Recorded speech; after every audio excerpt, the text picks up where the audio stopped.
ابراہیم بن ادھم کے باپ دادا خراسان کے بادشاہ تھے۔ حضرت سلطان ابراہیم بن ادھم رضی اللہ تعالیٰ عنہ بادشاہ تھے۔ زندگی شاہی بلخ کے حاکم تھے ابتدا میں، اور پھر خراسان کے بادشاہ تھے صوبے کے۔ زندگی ناز و نام میں گزری۔ ایک دن اپنے گھوڑے پر سوار کتا، شکاری کتا لے کے شکار کے لیے نکلے۔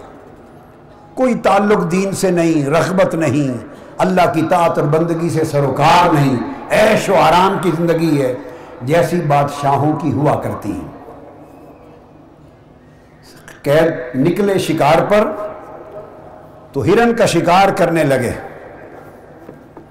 جب شکار کرنے لگے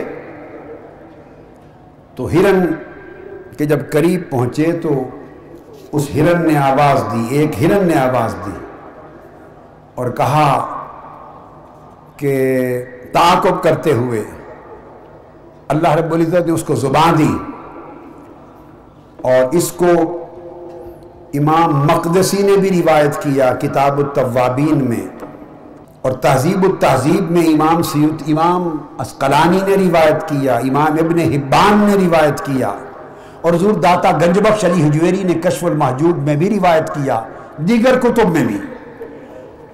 ہرن جواب دینے لگا، اور امام عبدالرؤف المناوی نے اپنے طبقات میں روایت کیا، علامہ ذہبی نے سیر و اعلام النبلاء میں روایت کیا، امام ابن جوزی نے صفت الصفوہ میں روایت کیا۔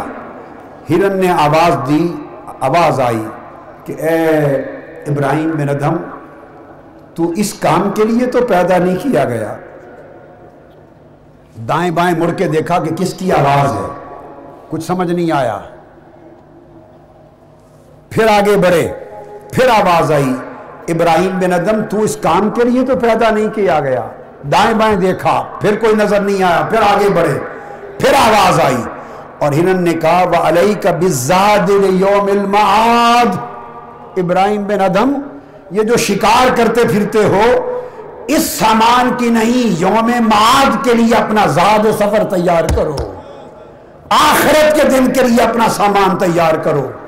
بس یہ کلمہ سننے کی دیر تھی، ابراہیم بن ادھم کی زندگی بدل گئی، اللہ کی طاعت کی طرف پھر گئے تھے، ابھی تخت پر بیٹھے، مگر حالات بدل گئے، عبادت گزاری آ گئی، اللہ کے طالب ہو گئے، اور اللہ کی تلاش میں رات کو جاگنے والے بن گئے۔ جب زندگی کی کایا پلٹ گئی، تخت پر بیٹھے تو دیکھتے ہیں کہ ایک روز ایک شخص محل میں بیٹھے ہیں، دربار شاہی میں، ایک شخص دائیں بائیں اندر آ کے دیکھتا ہے۔ پوچھا کہ کسے تلاش کرتے ہو؟ اس نے کہا میرا اونٹ گم ہو گیا ہے، اسے تلاش کرنے آیا ہوں۔ سلطان ابراہیم بن ادھم کہتا ہے کہ جواب دیتے ہیں کہ اونٹ محلات میں، محل میں تھوڑا ملتا ہے، جاؤ کہیں صحراؤں میں دیکھو ملے گا۔ اس نے جواب دیا فقیر نے کہ ابراہیم بن ادھم اگر اونٹ محل میں نہیں ملتا تو رب کو محل میں بیٹھا تلاش کر رہا ہے۔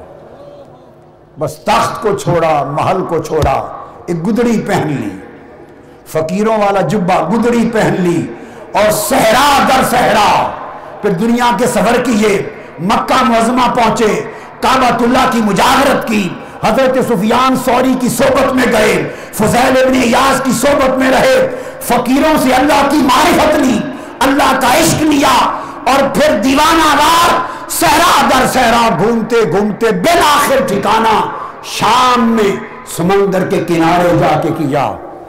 اب اس کنارے پر پہنچے تو وہاں کے بادشاہ کو خبر ملی کہ بلخ کا بادشاہ فقیر بن کے سمندر کے کنارے بیٹھا گدڑی سی رہا ہے۔ وہ سمجھانے کے لیے آیا، اور سمجھانے کے لیے آگے کہنے لگا کہ ابراہیم بن ادھم مجھے اطلاع ملی ہے کہ تو بلخ کا بادشاہ ہے۔ اس نے کہا تھا، تو شاہی چھوڑ کر یہاں گدڑیاں سیتا پھرتا ہے، فقیری میں کیا لے رہا ہے؟ اس نے کہا ہاں وہ ایک شاہی تھی، اب ایک اور شاہی میں ہوں۔ اس نے کہا اب کیا شاہی ہے؟ آپ کے ہاتھ میں سوئی تھی جس سے گدڑی سی رہے تھے، وہ سوئی سمندر میں پھینک دی۔ اس بادشاہ کے سامنے سمندر میں پھینکی اور کہنے لگے مچھلیوں میری سوئی تلاش کر کے لاؤ. وہ کہنے لگا مچھلیاں سوئی لاتی ہیں؟ یہ کہنے کی دیر تھی 1000 مچھلیاں ہر ایک کے منہ میں سونے کی سوئی لے کر سطح آب پر باہر آ گئی. کہنے لگے ہاں وہ بادشاہی چند نفوس پر تھی، یہ بادشاہی رب نے بحر و بر میں عطا کر دی ہے.